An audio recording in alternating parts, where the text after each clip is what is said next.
2012 Act is a piece of legislation that was passed because the IOC asked us to pass it. So when the different countries are bidding for the Olympics, they all have to sign up to a document which says if we win, we'll pass a piece of legislation which protects the Olympics and the Olympic symbols and the Olympic words.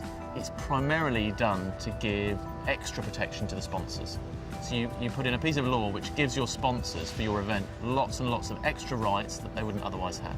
It's very positive for the sponsor brands. I don't see how it's particularly positive for the Games. When you sponsor any tournament or anything, when any brand sponsors anything, they have rights already.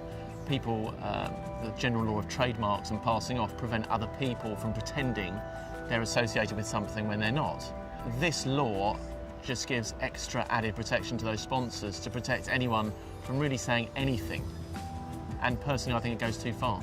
This piece of legislation that was passed is an interesting kind of move for us in the UK down the line of protecting various people's interests.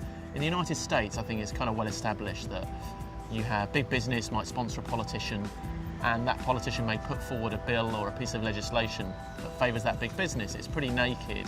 In the UK, we're really quite against that, I think, and we really think we're better than that, and that we're not corrupt and no one can corrupt us and no one can do that. But then you look at this piece of legislation which gives enormous protection to the IOC and its member sponsors, which no other event has.